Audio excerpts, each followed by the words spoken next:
campaign is especially now capitalizing on with this law and order message to appeal to suburban voters. And I know you all released a statement from Simone last night condemning the violent protests. And I know Biden has addressed it before, but I'm curious how the vice president intends to address this issue himself going forward. And I'm curious, do you guys believe that this is a messaging war that you need to win at all? Well, Sarah, I can address that at the top, and then Speaker Pelosi, Leader Schumer, if you all have anything to add. I think earlier this week you saw Vice President Biden call for accountability and an immediate, full, and transparent investigation into this shooting. He called those 7 shots. As was said, but the encouragement that the president, the acquiescence, if not more than that, that he gives to vigilantes coming in to make matters worse in these situations is something that the president should be quelling rather than encouraging. I do think that it was beautiful to hear Mrs. Blake speak, the mom.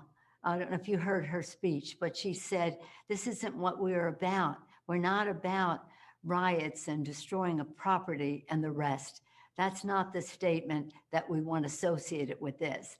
And I thought when she spoke from the heart as a mom about this, about her family and their loss in terms of hopefully maybe science will be advanced and it will be able to walk. But the statement that she made, I think she spoke for most people in our country.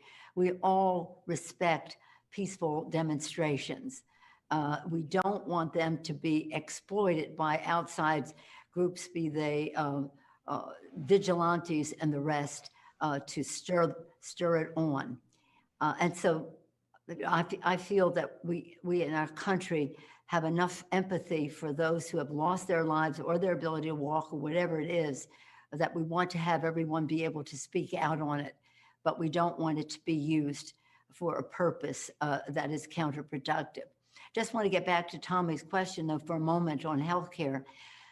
I have said this and I truly believe it. I believe that President Trump is asking his supporters, who seem to be able to accept almost anything that he does, he's asking them to choose him over their children and over their families, the health and well-being of their families, especially now as it comes to going back to school.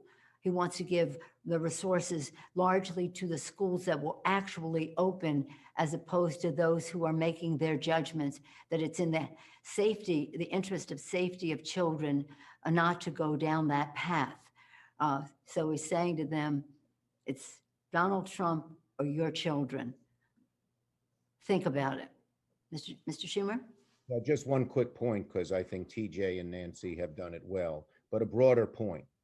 Our convention showed unity, bringing people together, ending the divisiveness together and coming together for a common purpose on healthcare, on opening up the schools, on so many things. What their convention is showing is disunity and divisiveness. The American people want unity. They want someone who will bring us together, not someone who will try to tear us apart. And I think that message will be very strong and resonate well in November and then afterwards with President Biden and Vice President Harris. Thank you. Maureen from USA Today. No. Maureen, you there? Yep, just unmuted. Thanks for taking my question. Since Vice President Pence is the top speaker tonight, can you address how he fits into the indictment that you're making? Well, I'll go ahead, Speaker Pelosi. Well, I would just say that what we're learning about Vice President Pence is that he's pulled his punch on the fight against the virus, that they were slow in anticipation, and not only that, reacting to what was happening out there in terms of the spread of the virus. He sort of became I don't know what, just a figure in the background for a while. And then I don't think he ever emerged, and maybe until tonight. But the fact is there's nothing for him to be proud of.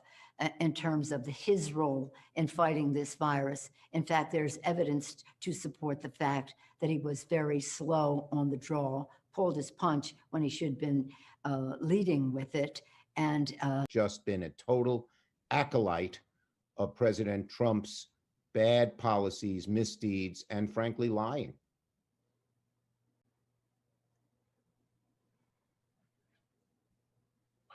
Well, thank you everyone for joining today. This was a great call. Thank you to our speakers. Tomorrow, our final call of the week will be at 11 a.m. with Mayor Pete Buttigieg. So I look forward to that. Have a great day.